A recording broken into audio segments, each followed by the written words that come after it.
नमस्कार, आकाशवाणी से प्रस्तुत है समाचार प्रभात।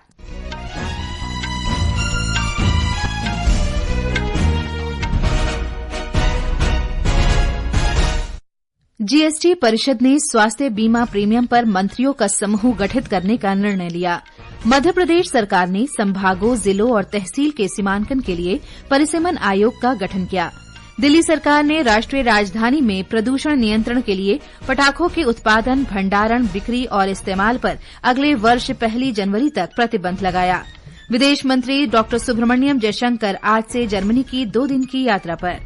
अमेरिका भारत के साथ सेमीकंडक्टर आपूर्ति श्रृंखला के अवसरों पर मिलकर काम करेगा। और हॉकी में मौजूदा विजेता भारत ने चीन में चल रहे पुरुष एशियाई चैंपियन ट्रॉफी टूर्नामेंट में जापान को 5-1 से हराया। समाचार प्रभात के साथ मैं फरहत नाज। वित्त मंत्री निर्मला सीतारामन ने कल नई दिल्ली में संपन्न जीएसटी परिषद की 54वीं बैठक के बाद कहा कि जीएसटी परिषद ने 2 प्रमुख मंत्री समूहों का गठन करने का निर्णय लिया है। इनमें से एक समूह चिकित्सा और जीवन बीमा संबंधी दरों को युक्तिसंगत बनाने पर काम करेगा और दूसरा मुआवजा उपकर के लिए रूपरेखा तैयार करेगा। उन्होंने कहा कि जीएसटी परिषद की अगली बैठक नवंबर में होगी, जिसमें स्वास्थ्य और जीवन बीमा संबंधी नए मंत्री समूह की सिफारिशों पर विचार किया जाएगा। सुश्री सीतारामन ने कहा कि ये मंत्री समूह अक्टूबर के अंत तक अपनी रिपोर्ट देगा। मंत्री समूह वरिष्ठ नागरिकों से संबंधित बीमा मामलों, जीवन बीमा, सावधि जीवन बीमा, समूह बीमा आदि पर भी विचार करेगा। New GOMs have been decided. One is on the medical and health insurance. It will be the rate rationalization GOM headed by the Deputy Chief Minister of Bihar, but under his leadership with newer members who have volunteered for the limited purpose of medical health insurance related GST, come with a report by end of October. And the GST Council, which will meet in November, will finalize based on this report which will come from the GOM. Madhya Pradesh में संभागों, जिलों और तहसीलों का नए सिरे से सीमांकन किया जाएगा। इसके लिए सरकार ने परिसीमन आयोग का गठन किया है। हमारे संवाददाता ने बताया है कि सरकार ने कहा है कि जन सामान्य की सुविधा और बेहतरी के उद्देश्य से जिले और संभाग की सीमाओं का पुनर्निर्धारण किया जा रहा है। राज्य सरकार ने 3 सदस्यीय परिसीमन आयोग का गठन किया है। आयोग का अध्यक्ष रिटायर्ड अपर मुख्य सचिव मनोज श्रीवास्तव को बनाया गया है। मुख्यमंत्री डॉक्टर मोहन यादव ने बताया कि आम लोग इस आयोग को अपने क्षेत्र की प्रशासनिक संरचना को लेकर सुझाव दे सकेंगे। जिले तो बढ़ गए हैं, लेकिन जिलों की अपनी अपनी सीमाएं, कई लोगों को बहुत दूर जाना पड़ता जिला मुख्यालय, जबकि जिला बहुत पास में है उनके। ऐसे कई विसंगतिपूर्ण व्यवस्था के लिए हमने परिसीमन आयोग एक नया बनाया है। इस परिसीमन आयोग के माध्यम से नजदीक के जिले से जुड़वा करके जनता की बेहतरी के लिए जो अच्छा हो सकता है वो जरूर करना है। मध्य प्रदेश भौगोलिक दृष्टि से देश का दूसरा बड़ा राज्य है। राज्य का क्षेत्रफल भी अधिक है, परंतु जिला और संभागों की सीमाओं के कारण लोगों को अनेक परेशानियों का सामना करना पड़ता है। इसलिए सीमाओं का पुनर्निर्धारण करना पड़ रहा है। संजीव शर्मा, आकाशवाणी समाचार, भोपाल। विदेश मंत्री सुब्रमण्यम जयशंकर आज से जर्मनी की 2 दिन की यात्रा पर रहेंगे। बर्लिन में अपने प्रवास के दौरान डॉ जयशंकर जर्मनी के विदेश मंत्री और अन्य प्रमुख नेताओं के साथ बैठक करेंगे।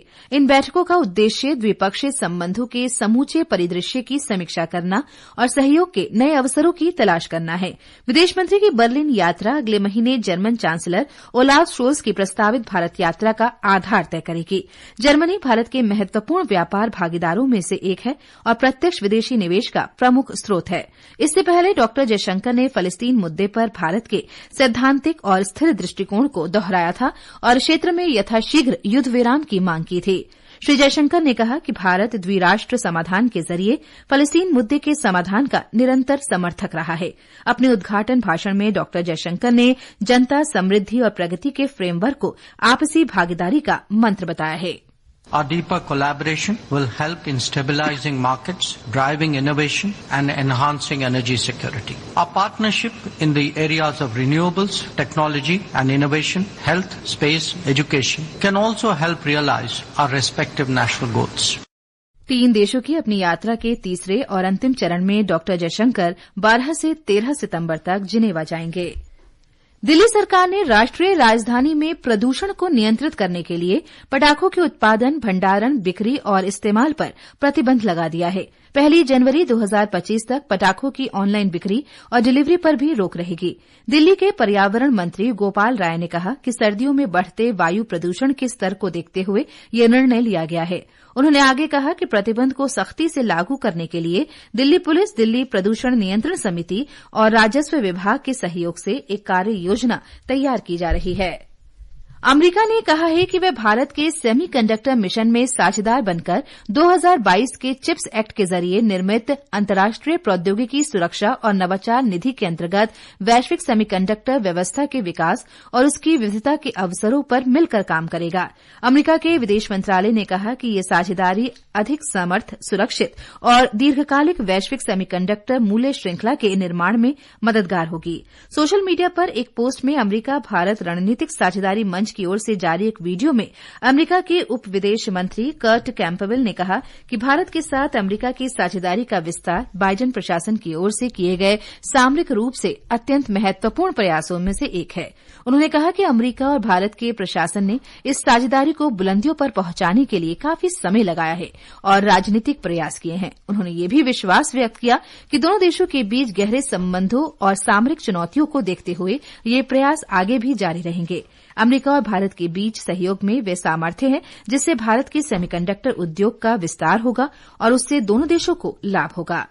प्रधानमंत्री नरेंद्र मोदी ने लोगों से पद्म पुरस्कारों के लिए प्रेरक हस्तियों को नामांकित करने का आग्रह किया है।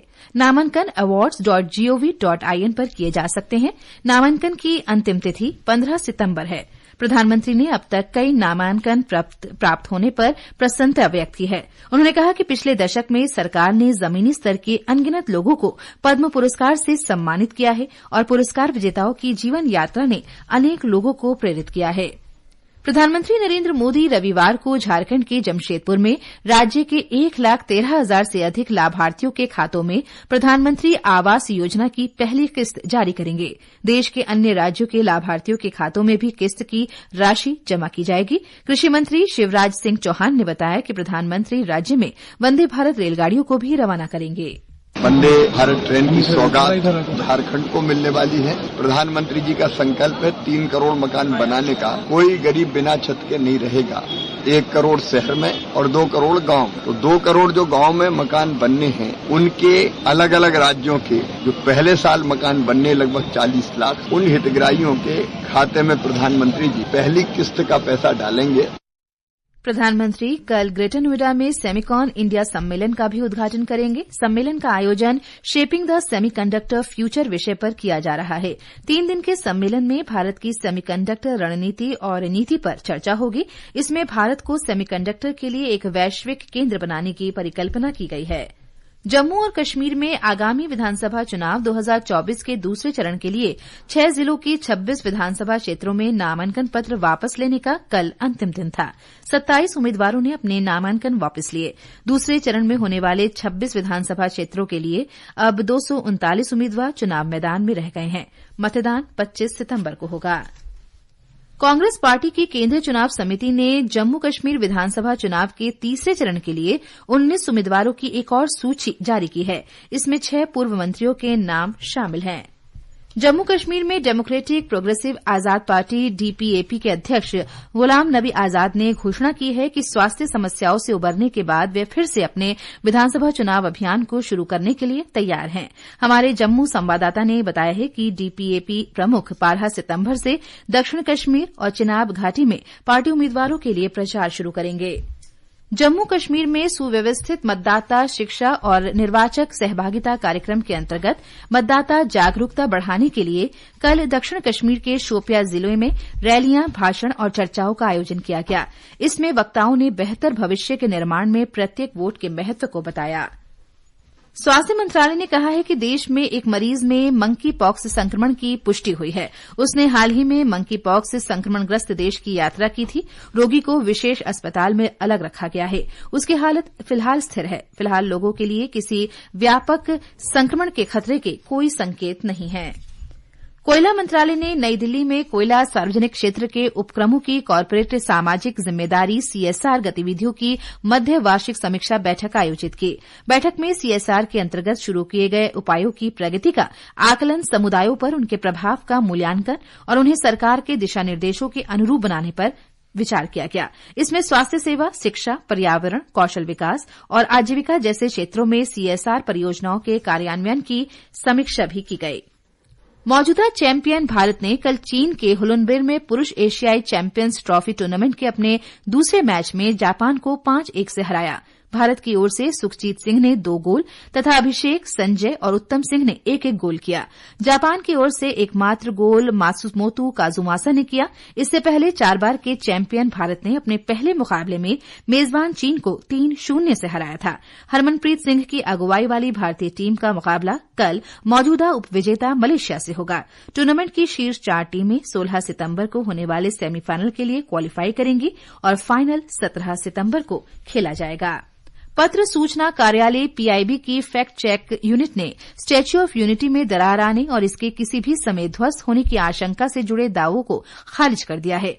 फैक्ट चेक यूनिट ने कहा है कि सोशल मीडिया पर एक चित्र साझा किया जा रहा है जिसमें दिखाया जा रहा है कि कथित तौर पर मूर्ति के कुछ हिस्सों में दरारें आ रही हैं।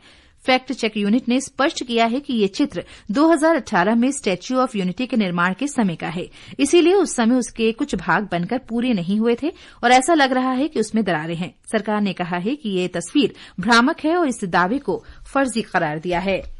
मौसम विभाग ने आज पूर्वी मध्य प्रदेश में बहुत तेज वर्षा की आशंका व्यक्त की है। मौसम विभाग ने यह भी कहा है कि पश्चिमी मध्य प्रदेश, विदर्भ, उड़ीसा और पूर्वी उत्तर प्रदेश में आज तेज वर्षा होगी। इस बीच झारखंड, पश्चिम बंगाल के गांगे और हिमालयी क्षेत्रों, बिहार और पूर्वोत्तर भारत में अगले 4 दिनों तक भारी वर्षा की संभावना व्यक्त की गई है। ये स्थिति पश्चिमी उत्तर प्रदेश, उत्तराखंड, हरियाणा, कोंकण, गोवा और गुजरात में कल तक बनी रहेगी। वहीं दक्षिण भारत में भी केरल, माहे, दक्षिणी आंतरिक कर्नाटक, तटीय आंध्र प्रदेश और तटीय कर्नाटक में भी आज वर्षा होने के आसार हैं। वहीं दिल्ली एनसीआर सहित पश्चिमी और मध्य भारत के कई भागों में इस सप्ताह हल्की से मध्यम वर्षा हो सकती है। तेलंगाना में बाढ़ प्रभावित क्षेत्रों में नुकसान के आकलन के लिए केंद्र की 6 सदस्यीय टीम कल खम्मम और महबूबाबाद का दौरा करेगी। टीम का नेतृत्व गृह मंत्रालय में संयुक्त सचिव कर्नल कीर्ति प्रताप सिंह करेंगे। कोयला मंत्री जी किशन रेड्डी ने कर्नल सिंह से बातचीत की, जो राष्ट्रीय आपदा राहत बल के सलाहकार भी हैं। ये समाचार हमारी वेबसाइट www.newsonair.gov.in और हमारे न्यूज ऑन एआईआर ऐप पर भी उपलब्ध हैं। और अब आज के समाचार पत्रों की सुर्खियों के साथ हैं अलका सिंह। धन्यवाद फरहत। प्रधानमंत्री नरेंद्र मोदी की अबुधाबी के क्राउन प्रिंस की मुलाकात आज सभी अखबारों ने प्रकाशित की है। हिन्दुस्तान लिखता है, भारत यूएई संबंधों को मिलेगी नई ऊर्जा। दोनों देशों ने परमाणु ऊर्जा, पेट्रोलियम भंडारण समेत 5 समझौतों पर हस्ताक्षर किए। कैंसर की दवाएं होंगी सस्ती, अब 5% जीएसटी। अमर उजाला की खबर है। कोलकाता दुष्कर्म मामले में सुप्रीम कोर्ट ने दिया आदेश, शाम तक काम पर लौटें डॉक्टर। जांच एजेंसी को 17 तक नई जांच रिपोर्ट पेश करने को भी कहा। राष्ट्रीय सहारा की सुर्खी है, राजस्थान पत्रिका ने राजस्थान में जोधपुर एयरफोर्स स्टेशन के बहुपक्षीय युद्धाभ्यास तरंग शक्ति का खूबसूरत चित्र प्रकाशित किया है। पत्र लिखता है, विरासत के माथे पर तेजस का तिलक। मंकी पॉक्स ने दी दस्तक, एक युवक में बीमारी की हुई पुष्टि। इस वर्ष दिल्ली में मंकी पॉक्स का पहला केस दैनिक जागरण सहित कई अखबारों की खबर है। 1 जनवरी तक पटाखों की ऑनलाइन बिक्री पर भी प्रतिबंध, जनसत्ता की खबर है। पत्र लिखता है, सर्दियों में वायु प्रदूषण पर नियंत्रण की कवायद तेज। नवभारत टाइम्स आतंकवाद से जंग शीर्षक से लिखता है, पुलिस के साथ मिलकर गांव वालों को सिखा रहे हथियार चलाना। जम्मू कश्मीर में भारतीय सेना दे रही है ट्रेनिंग। धन्यवाद अलका। और अंत में मुख्य समाचार एक बार फिर। जीएसटी परिषद ने स्वास्थ्य बीमा प्रीमियम पर मंत्रियों का समूह गठित करने का निर्णय लिया। मध्य प्रदेश सरकार ने संभागों, जिलों और तहसील के सीमांकन के लिए परिसीमन आयोग का गठन किया। दिल्ली सरकार ने राष्ट्रीय राजधानी में प्रदूषण नियंत्रण के लिए पटाखों के उत्पादन, भंडारण, बिक्री और इस्तेमाल पर अगले वर्ष 1 जनवरी तक प्रतिबंध लगाया। विदेश मंत्री सुब्रमण्यम जयशंकर आज से जर्मनी की 2 दिन की यात्रा पर रहेंगे। अमेरिका भारत के साथ सेमीकंडक्टर आपूर्ति श्रृंखला के अवसरों पर मिलकर काम करेगा। और हॉकी में मौजूदा विजेता भारत ने चीन में चल रहे पुरुष एशियाई चैंपियन ट्रॉफी टूर्नामेंट में जापान को 5-1 से हराया। इसके साथ ही समाचार प्रभात का ये अंक समाप्त हुआ। नमस्कार।